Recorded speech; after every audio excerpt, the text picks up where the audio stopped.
Welcome to the Catholic Theology Show, sponsored in part by Annunciation Circle, a community that supports the mission of Ave Maria University through their monthly donations of $10 or more. If you'd like to support this podcast and the mission of Ave Maria, please visit avemaria.edu/donate for more information.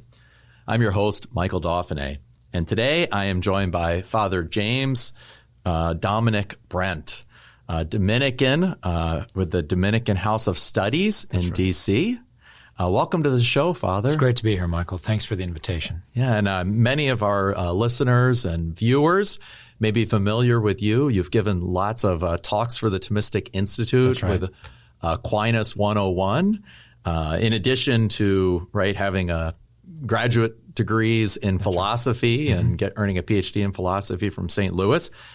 You then became a Dominican and studied sacred theology.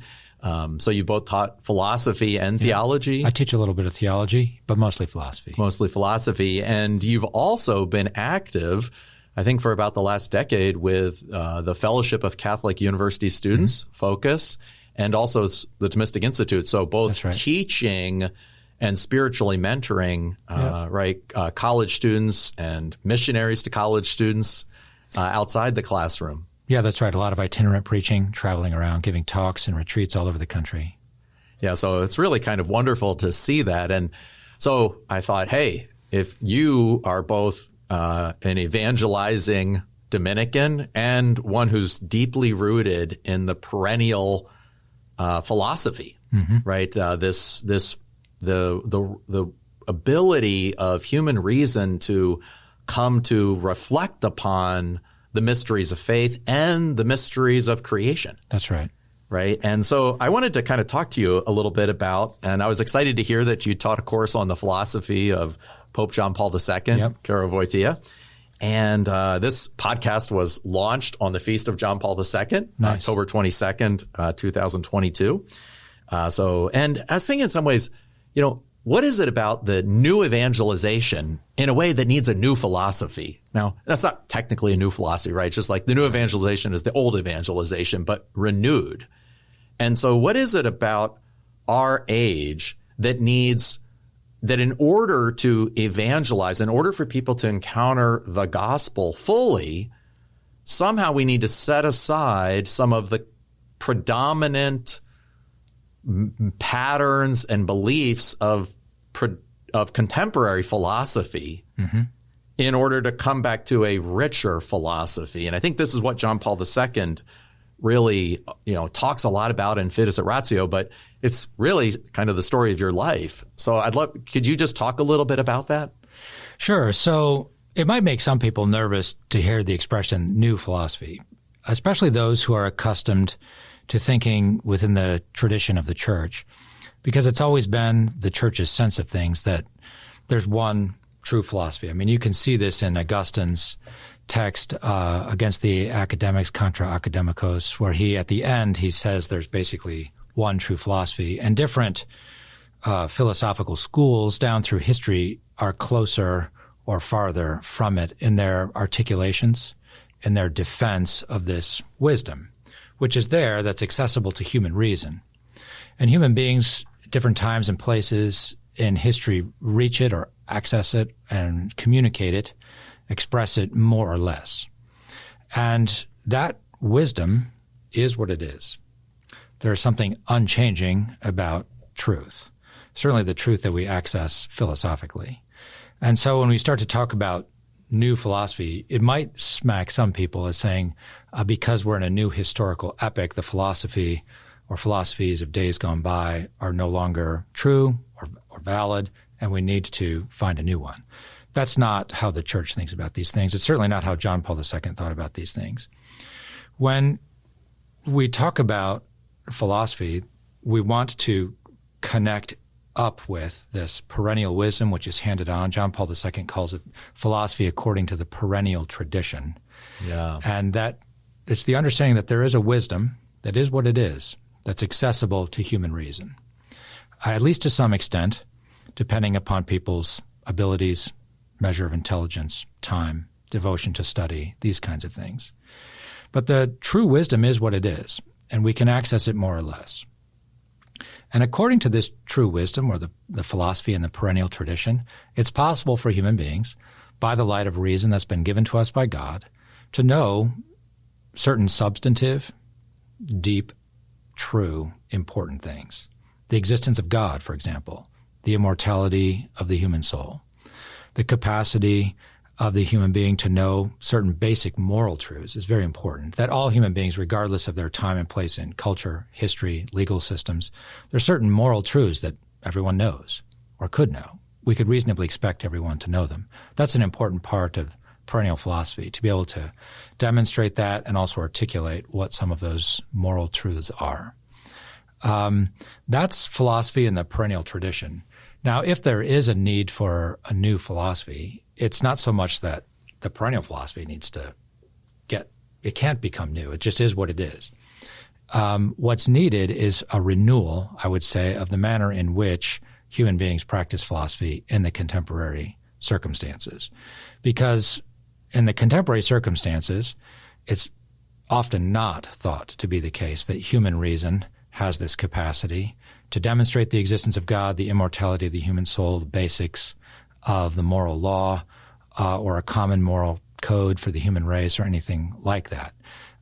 Contemporary philosophy often leans towards the skeptical. It leans towards the exploration of human consciousness and its own interiority in a manner that has no reference to truth at all. In Fides et Ratio, John Paul II talks about a kind of reduction to scientific forms of verification. So scientism, perhaps, is the reigning philosophy of the day.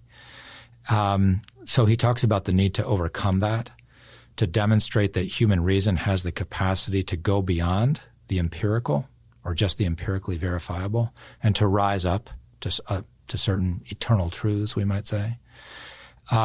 He also talks about the need for a philosophy of a genuinely metaphysical range. So he just says we need metaphysics. And Catholic philosophers need to work in order to continue to articulate the metaphysical truth. Yeah.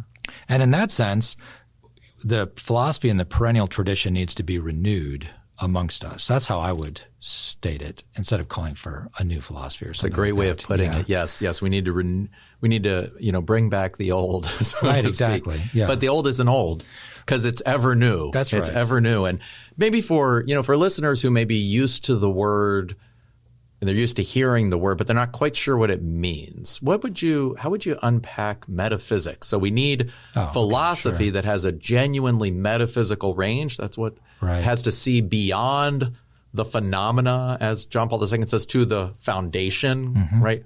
What does he mean by that metaphysical range? So the classic understanding of metaphysics that we get from Aristotle is that it's the science or the study of being as such. So you're thinking about reality as such. A lot of times when we begin our exploration of the world, and when we're carrying out specific sciences like physics or chemistry or biology or however you want to divide up the sciences, we're thinking about specific forms of being. Mathematicians are thinking about being as quantified. They're thinking about quantitative realities. Biologists are thinking about living beings. Physics or physicists are thinking about mobile beings, or material beings, however you want to describe it. So the human mind has a tendency to think about specific forms of being, more or less specific forms of being.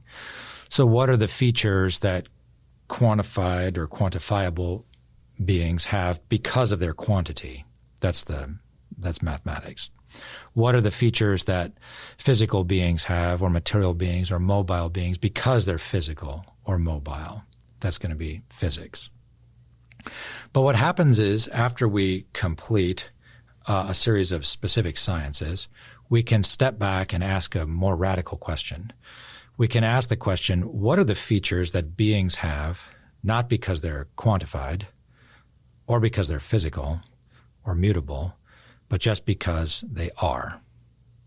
What are the properties of beings as beings, and what are the causes of beings as beings, and those properties as well? That's what metaphysics is. It's the study of, we could say, the properties of beings just because they're beings, and the causes of beings as such.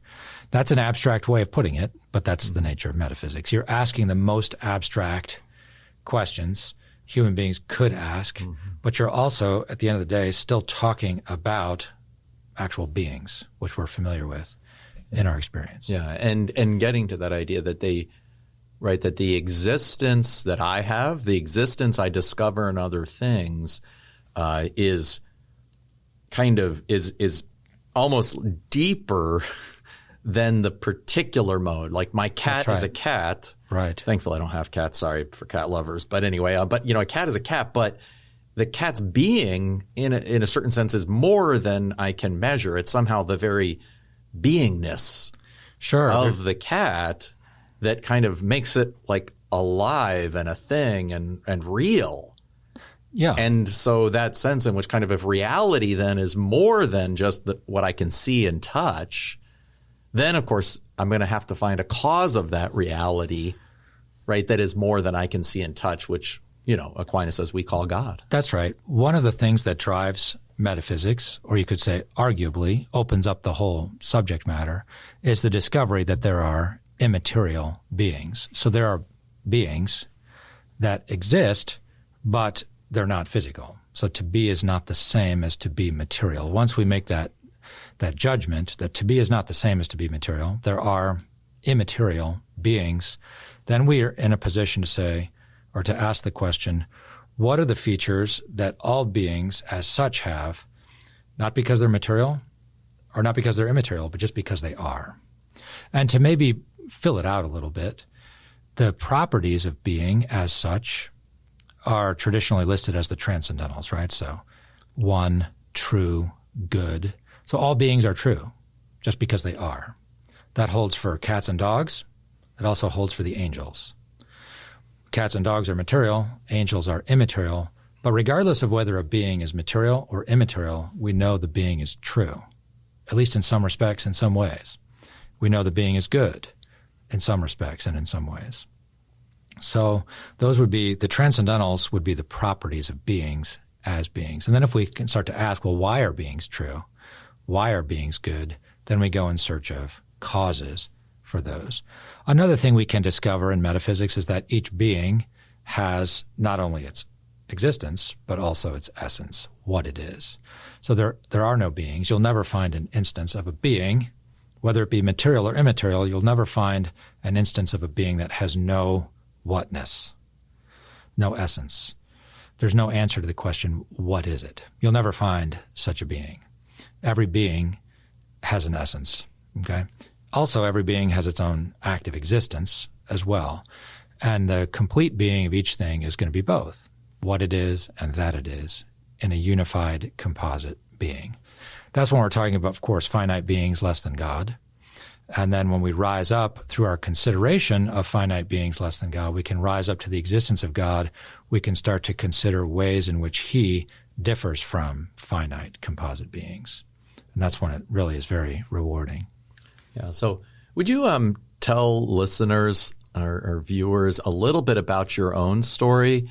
How did you get interested in studying philosophy? How did you become a Dominican? And how is it that you today, in a lot of the apostolic work you're doing, kind of see that a recovery of this metaphysics and philosophy, like these are answering the real questions that people have when they're trying to understand the faith?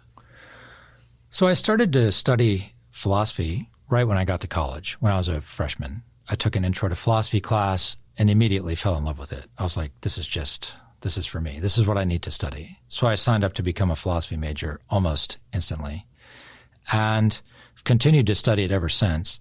I studied my undergraduate years and my first several years of graduate school in very secular environments where the philosophy program was largely driven by naturalism as an underlying sort of philosophical framework. What's naturalism? Naturalism is the view that nature is all there is. And the way that we can understand reality the best, the way we understand nature, is through the sciences.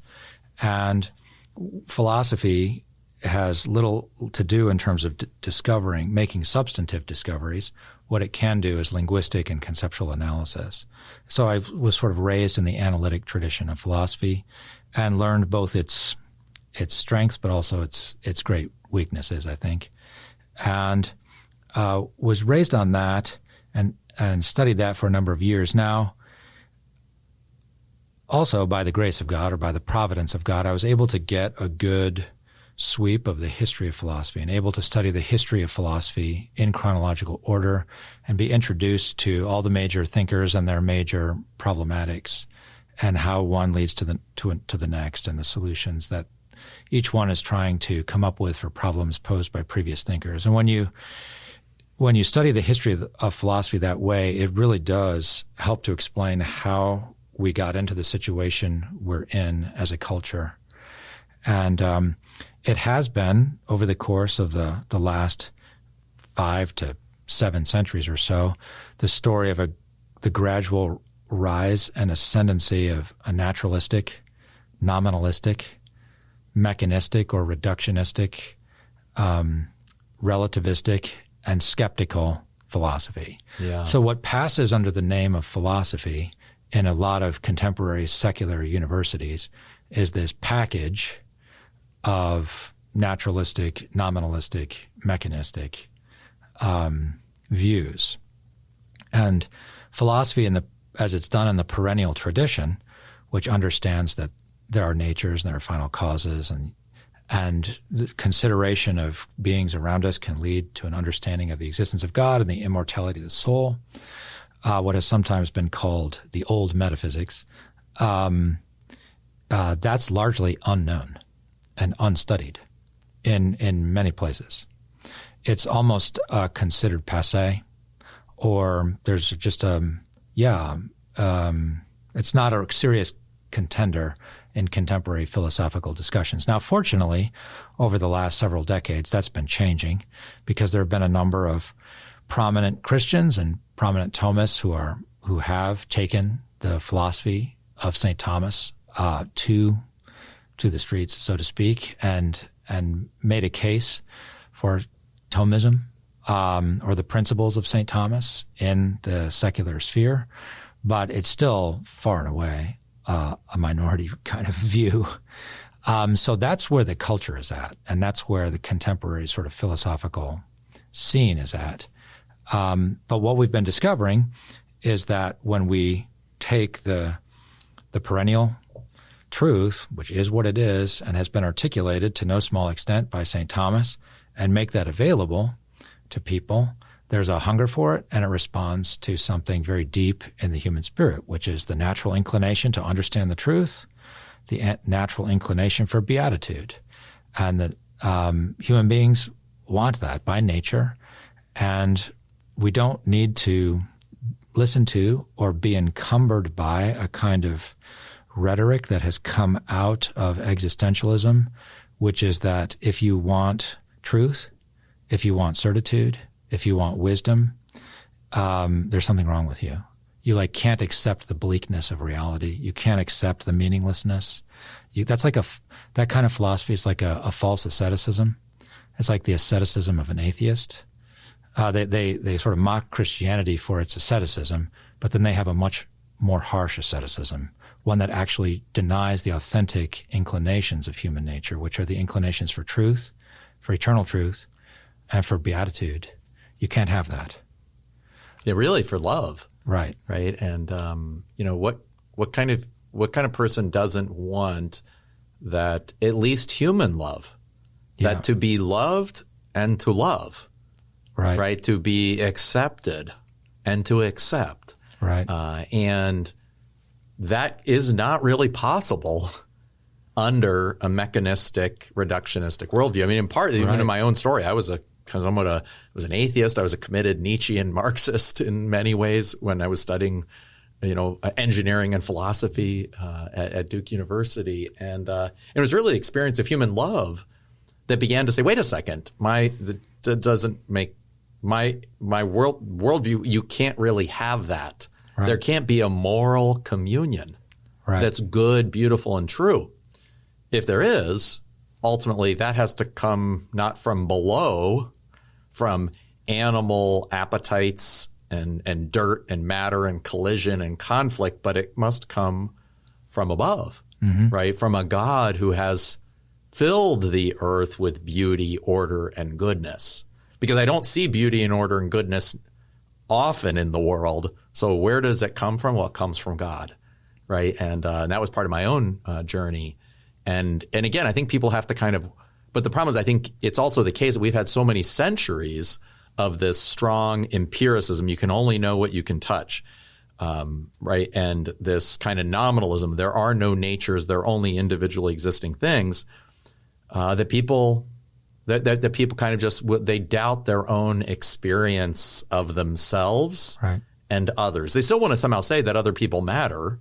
Everyone does.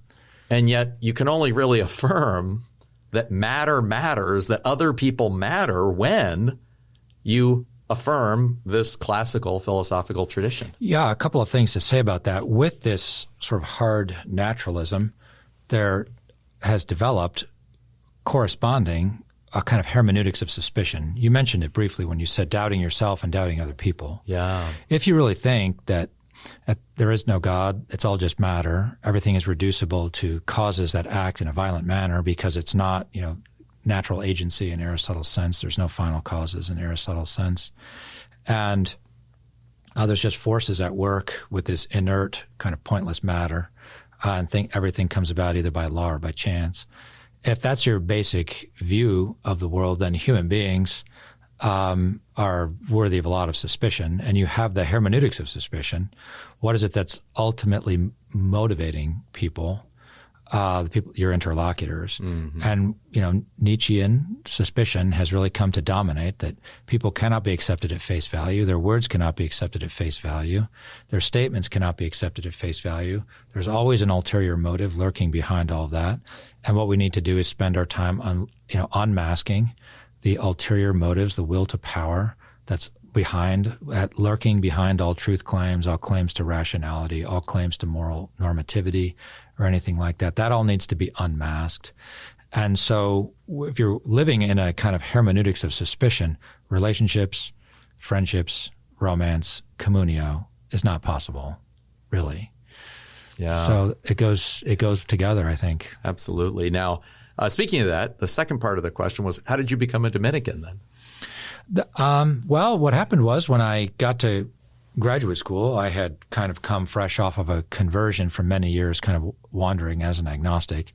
And the graduate school that I arrived at had a Dominican parish down the street. So it was God's providence, and I got to know the Dominicans and got to see their way of life. And it just was very appealing, the combination of living together, praying together, especially praying the divine office together, having the liturgical life together, as well as a life of sacred study, devoted to studying scripture, philosophy, theology, all of it, the fathers of the church. All of that combined as a kind of form of life that was for the sake of the preaching mission, that was very, very appealing. So it was God who sort of brought me and the Dominicans together. And then once I met the order, I just realized this is a perfect fit. I love how you use the word together so often there, praying together, studying together, being brought together. And that's exactly there at that communion. That's right. That communion for which we were created to be in communion with God and also to be in communion with one another. And that's really what was lost in the fall and what beginning with the covenants in Israel and ultimately, right, with Jesus Christ and his resurrection is we have almost this big bang of the new creation of this new communio. Yeah. Right. It's actually, the koinonia is the Greek word, which shows up as fellowship or a togetherness. Yep. That is really what the church is in communion by the Holy Spirit with the Son, with the Father. And so that's so beautiful to kind of, just as we discover via philosophy that reality is actually in communion with itself and with God, that we ourselves can enter into that same communion But we can only do it ultimately through the renewed gift of life in Jesus Christ. So when we come, we're going to take a quick break. When we come back, I'd love you to talk through a little bit about not only this kind of notion of reason and philosophy that is, what do we need to do? But how does that restored and recovered, renewed notion of philosophy help us to maybe encounter the face of God in Jesus Christ afresh? Sure. Right? How does this philosophy help us to kind of hear the music of the creed? Okay. Anyway, so we'll come back to that in a minute after our break. You're listening to the Catholic Theology Show, presented by Ave Maria University and sponsored in part by Annunciation Circle. Through their generous donations of $10 or more per month, Annunciation Circle members directly support the mission of AMU to be a fountainhead of renewal for the Church through our faculty, staff, students, and alumni. To learn more, visit avemaria.edu/join. Thank you for your continued support, and now let's get back to the show. So we've been talking about John Paul II. We've been talking about this need to recover a renewed reason and a renewed faith. Beginning of Fides Oratio, John Paul II writes, this beautiful image, faith and reason are like two wings on which the human spirit rises to the contemplation of truth, right? And God has placed in our heart a desire to know the truth, in a word, to know himself. That's right. By knowing and loving God, that we would, of course, discover the truth about ourselves. So faith and reason then, when we recover reason, we begin to think, reason is part of the way I can attain to the contemplation of truth. Now I also want to talk a little bit about faith. Mm-hmm. John Paul II was a part of writing, was active in the, as a cardinal, right, was active in the Vatican II, Gaudium et Spes, but he quoted Gaudium et Spes a lot. Mm-hmm. The truth is, only in the mystery of the Word, of the mystery of the incarnate Word, does the mystery of man take on full light. So somehow we need to use natural reason, but we won't understand who we really are apart from Christ. I think in Veritatis Splendor 8, he says really the question, or he says ultimately, right, all of our questions about ourselves, right, he says at the heart, it is an essential and unavoidable question of the life of every man, right? And that somehow people have to turn back to Christ to receive from him the answer to their questions about what is good and evil. So Christ is somehow the answer to all of our deepest questions. And so you were sharing a little bit during our break that John Paul II, when he visited Poland in 1979, kind of almost articulated this point as the very kind of cornerstone of the resistance to kind of Soviet communism that was holding Poland in back. 79, So I don't know if you'd want to share that quote and maybe unpack it a little bit. Sure. Well, you said a lot of things. So let's think in terms of faith and reason. That's how he thinks about it. So the Church has always held, and John Paul II also held, that there are many things human beings can know by the light of natural reason. And philosophy has a preparatory value. It can prepare people to receive the gospel. It can help us to understand the gospel more deeply once we receive it. And it can defend the faith or defend the gospel of Jesus Christ from certain objections that philosophers raise. So philosophy can do a lot on its own terms, though maybe not as much as we might think as well. So just how much philosophy can do and can't do is one of the great questions of philosophy and theology. But I'll give an example. So you mentioned how the very fact that human beings can know truth by the light of reason, that's a philosophical truth, right? That human beings are capable of truth. That's good news to a lot of people, especially those who are raised in very skeptical environments, very skeptical philosophical programs, where people are told it's really not possible for human beings to know ultimate truth, the highest truth. So you just have to settle for a life without knowing. You just have to settle for a kind of no one knows. No one really knows the ultimate truth. No one really knows the story. No one really knows why we're here. No one really knows what life is all about. And you just have to live with that unknowing.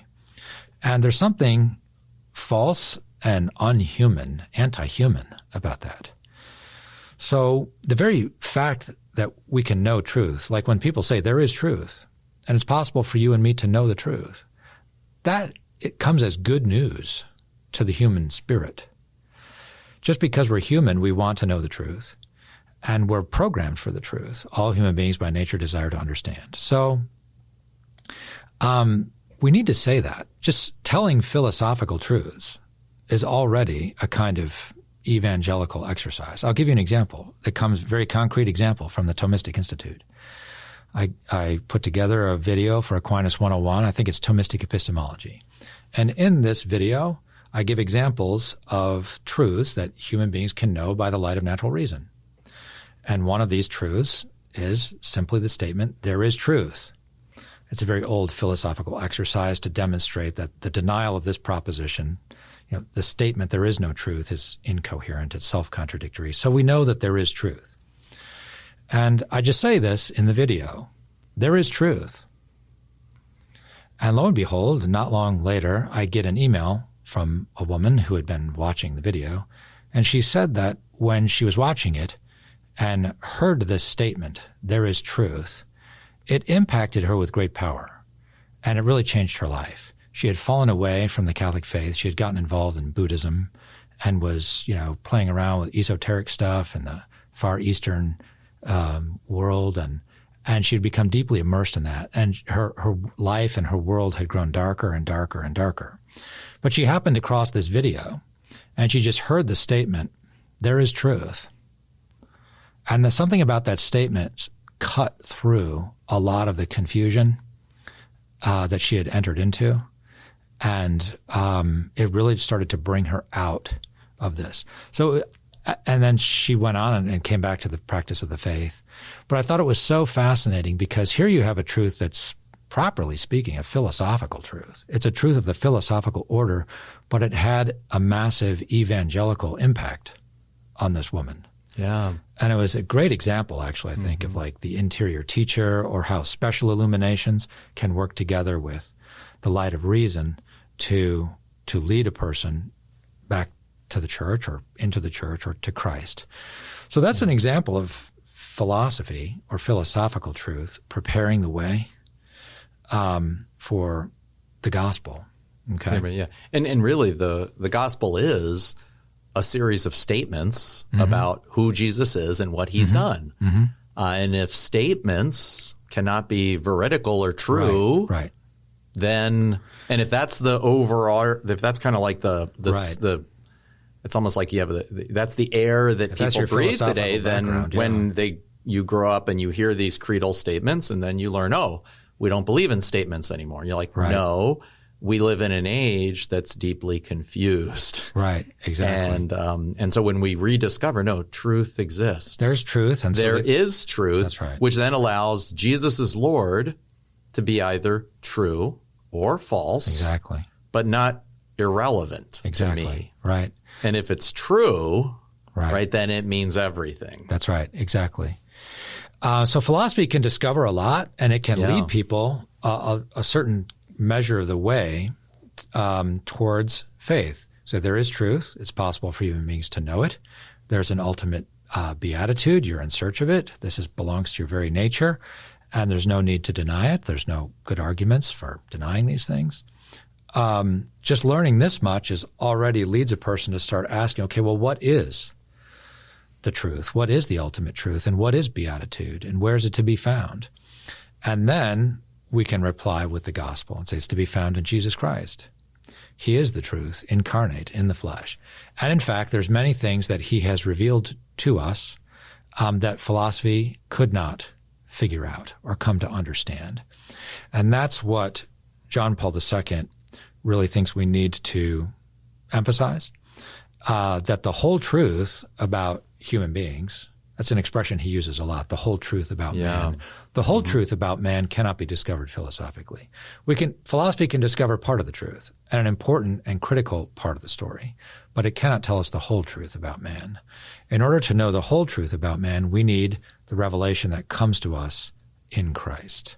And that's what the statement from the homily in Warsaw in 1979, when he has that very important Mass in Victory Square in Warsaw in 1979 that kicks off the Solidarity movement, which ultimately leads to the end of the Soviet Union, really.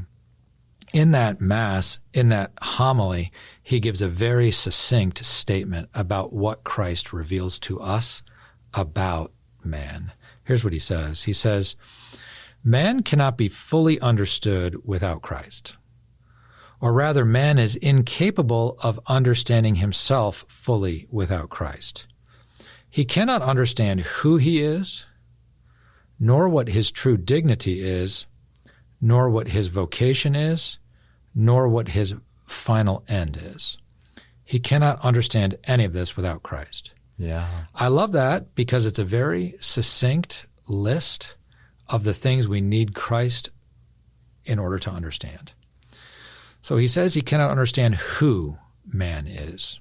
That's very interesting. He doesn't say we cannot understand what a human being is.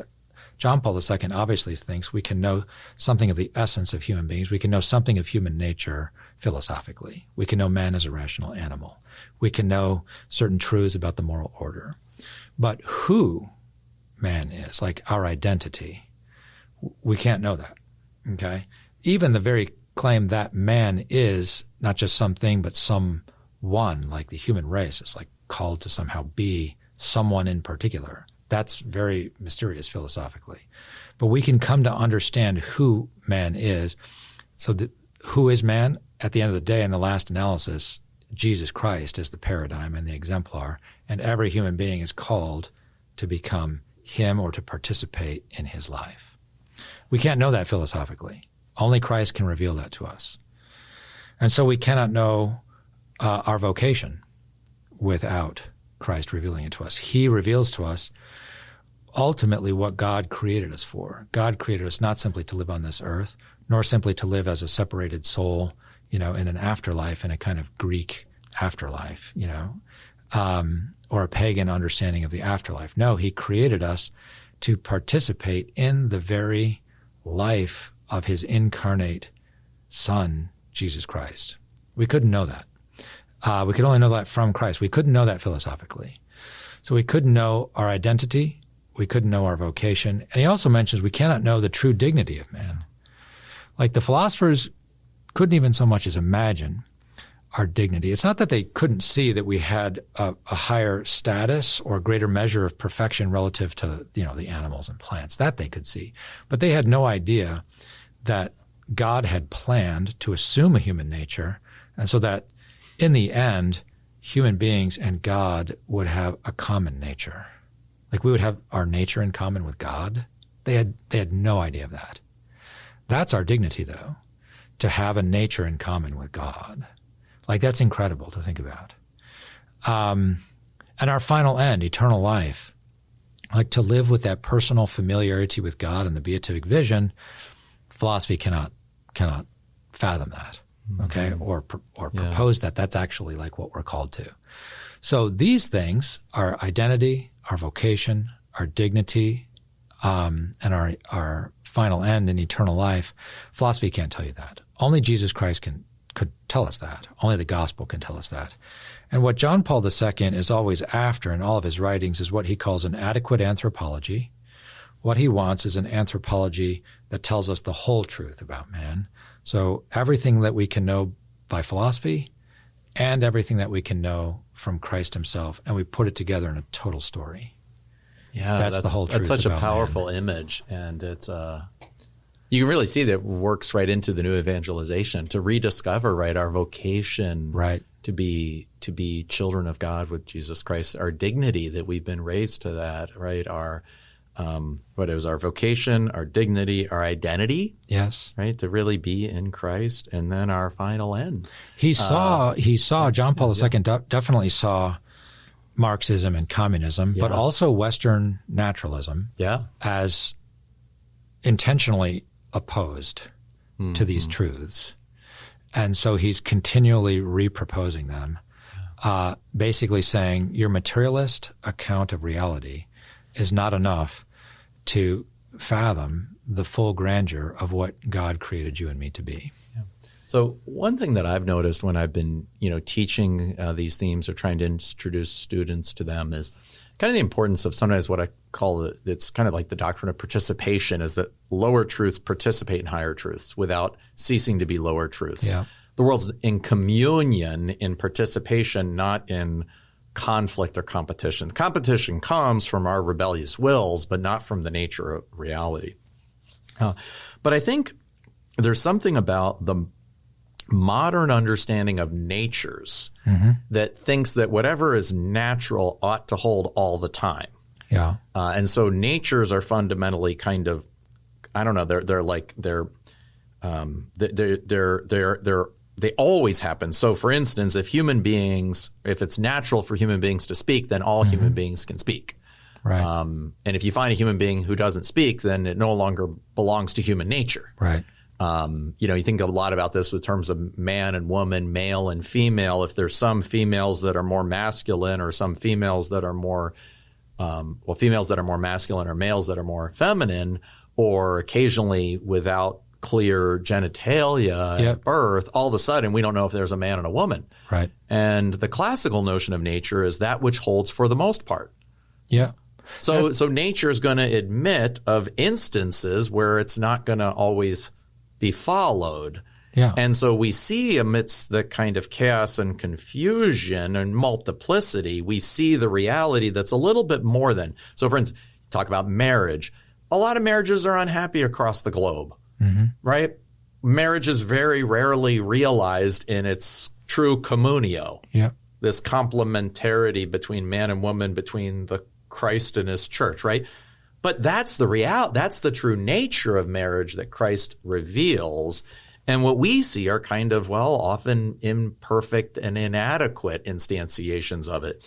I think sometimes even when people look at the church, you look at the church for what the church is in her nature as Christ sending the Spirit present in the sacraments and Scripture versus, the church that, closed, that wouldn't let you go to church during COVID, or, wouldn't let somebody give your father last rites during COVID, or you got a parking ticket, because you parked in the handicap spot, right? You know what I mean? Like there's a messiness to the church seen empirically, but that's not the nature of the church. And I think, it seems to me in a lot of these areas, both naturally and supernaturally, we've really been blinded by this kind of tradition of naturalism. And it seems that what John Paul II is trying to do is to get us to shift our vision to see reality. Reality is more than what just is always happening. Sure. There's a couple things to say there. You can tackle the question of nature and empirical appearances at two levels. One is just at the philosophical level. Already Aristotle himself could see that nature doesn't hold always. His criterion is that what comes about always or for the most part, or what takes place always or for the most part, it takes place by nature.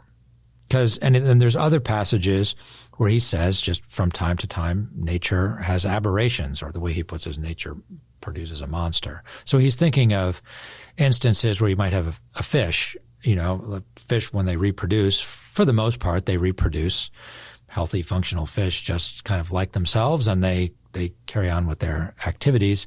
But from time to time, you'll find a fish. A biologist will find a fish that has a few heads or something like this, and it's just an aberration. So he just notices that in nature, there's aberrations because there's something in play called chance.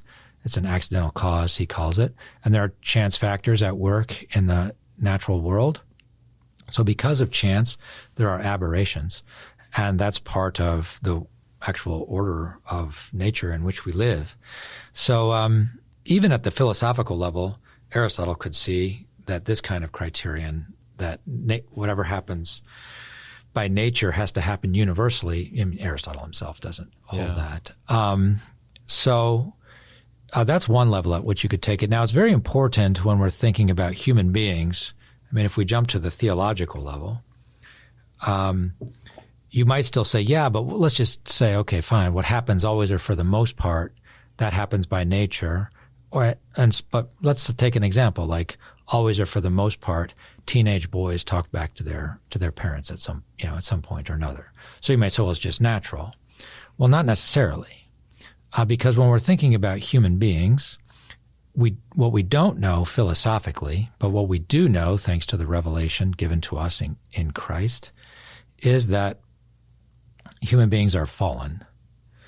And so once upon a time, we were created originally in a state of grace, and we have fallen from that state. Our ancestors fell from that state, and so we have received a wounded nature. And as a result of the wounds that we bear in our nature, there are many ways in which human beings do not act in accordance with our nature, or we just don't do what's good for us to do. So, but if you didn't know that theologically, you'd have a very different conception of what a human being is. Okay? Yeah. You might think that human beings are, for example, essentially selfish, because all human beings on the face of the earth always, or for the most part, do selfish things from time to time, or maybe very often. And no small number of philosophers have drawn the conclusion that human beings are essentially selfish. A kind of psychological egoism is a standard view, certainly among modern philosophers. But we know from the revelation given to us that this selfishness that human beings display very commonly is actually an effect of the fall. And what's natural to us is not to love ourselves above all, but to love God more than ourselves. Yeah. But we need divine revelation to help us to see that. That's really beautiful. It's not something that we can easily discover philosophically. Yeah, and I think that really kind of goes back to that sense of from Gaudium et Spes, which John Paul probably contributed to, but certainly quoted a lot, Gaudium et Spes 22, right? The truth is only in the mystery of the Word incarnate does the mystery of man take on light. All right, for Adam, the first man, was a figure of him who was to come. Christ, the final Adam, by the revelation of the mystery of the Father and his love, fully reveals man to himself and makes his supreme calling clear. So, right, how does Christ reveal himself, reveal us to ourselves? By revealing the mystery of the Father and his love. We are deeply loved into being. Right. And we've turned and fallen, and we have to own up to that sin and recognize there's a way home. We are kind of getting close to the end of our time, but you know, just given how much work you've done to teach the perennial philosophy, you've been studying philosophy and teaching it probably about 30 years now. I mean, almost. So, and you've done so much work kind of teaching and helping form young people to be teachers. Yeah. Maybe what's one parting kind of comment you'd like to share with listeners about this discovery of truth through faith and reason? I think it has to – I would just turn to the writings of St. Paul. Do not be conformed to this age. Be transformed by the renewal of your mind, or be transfigured by the renewal of your mind, or be renewed in the spirit of your mind. Yeah. The mind renewal piece is extremely important. Metanoia is what the Lord calls us to. Metanoia consists at one level of turning away from sin, turning back to God, turning towards the good, and seeking Him through Christ. But it also means, in the long run, having a kind of transformation of what you believe about the world, your take on the world, your tendencies to interpret things this way or that, the whole mentality, the whole outlook that we have, that all needs to be transformed and renewed. And when a person's mind has been renewed, when it's been deeply renewed, okay, the person is able to spontaneously understand himself in exactly the kind of way you were just talking about, to understand himself spontaneously as an adopted son or daughter of the Eternal Father, living in union with Christ, living in the great communio of the Church. And we don't need to spend our days with a hermeneutics of suspicion and pessimistic or cynical about reality, or undertaking this kind of, bizarre sort of secularistic asceticism that says you just have to accept meaninglessness, you just have to accept uncertainty, you just have to accept a kind of, subjectivism. We don't need to do that. and you can spend your days and live your life with a very different state of mind. But in order to undergo that transformation, it helps, no small bit, to ask deep questions, to ask hard questions, and to search among good philosophers, sound philosophers, and to search among good theologians and sound theology for the answers. And the more that we can feed on truth, the more that the mind and the person feeds on truth, the more that you can actually experience this transformation of your mind. That's beautiful. And just for listeners or viewers who may not have the verse immediately to their mind, Romans 12:2, do not be conformed to this world, but be transformed by the renewal of your mind, that you may prove what is the will of God, what is good, acceptable, and perfect. What a beautiful image, right? That we can make that decision to turn our minds over to God, which That's is right. really that gift. So it's both of the will and the intellect. And study, Yeah. the study of philosophy and theology can serve that. Yeah, that is really beautifully put. So I'd like to ask my guests on the show 3 questions. Sure. What's a book you've been reading? I've been reading a lot of them. I've been reading a lot of books by Lloyd Gerson on Platonism and naturalism. That's one of his latest. I've been reading his books on, Aristotle and other Platonists and these kinds of things. Also a book that you and I have been talking about by Guillou, Christ and Church. That's a great book as well. So I've been reading those. On the centrality of Christ and Aquinas' That's right. theology. So it's beautiful.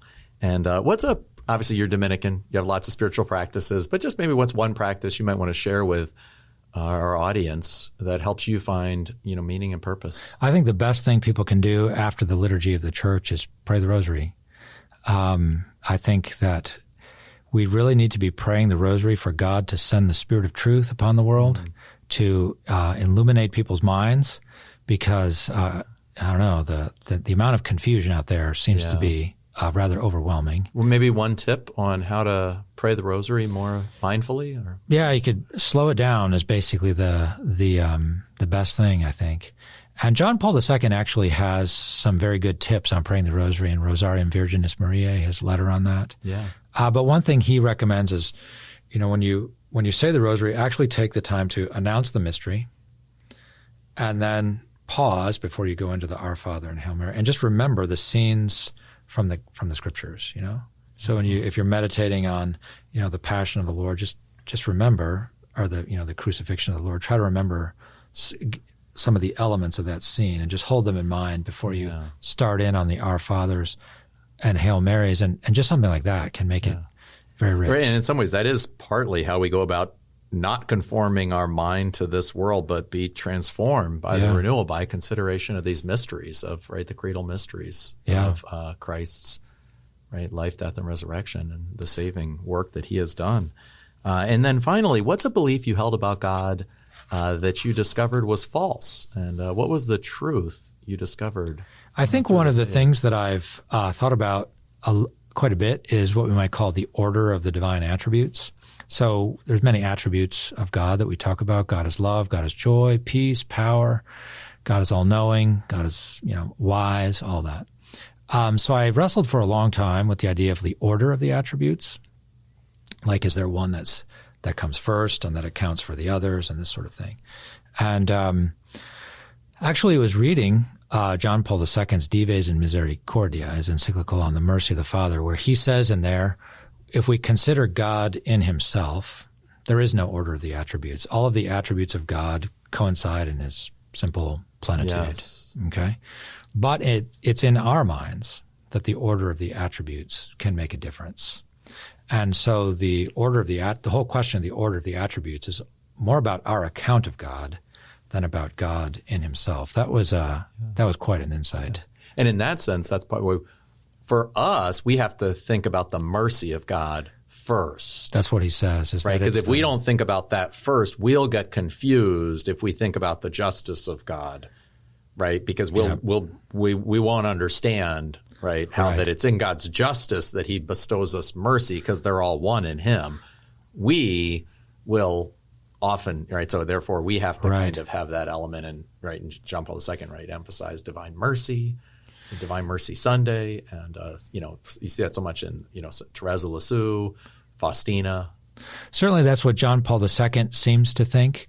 When we look at the writings of Thomas Aquinas, the times when he lays out different orders of the divine attributes and the Contra Gentiles and the Summa Theologiae, then in the Compendium Theologiae, he has a different order every time.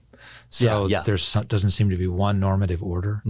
But it's still something that's very much worth thinking about. That's beautiful. Well, thank you so much. Again, Father James Brent. My joy. A member of the East Coast province of St. Joseph of the Order of Preachers, the Dominicans, professor at the Dominican House of Studies in D.C., and a frequent teacher, preacher with the Thomistic Institute and also the Fellowship of Catholic University Students. We're glad to have you here at Ave Maria University. My joy. Thank you so much. Excellent. And for listeners or viewers, if you're interested in some of the themes we talked about in this episode, you might want to consider Mikhail Waldstein's. I did an episode with him on the theology of the body in John Paul II, and also one with Father Romanus Cesario on Aquinas and what is truth. So anyway, there are many others, but thanks again for listening to the show. Thank you so much for watching. If you enjoyed today's episode, please hit the like button and subscribe to the Catholic Theology Show. Thanks, and God bless.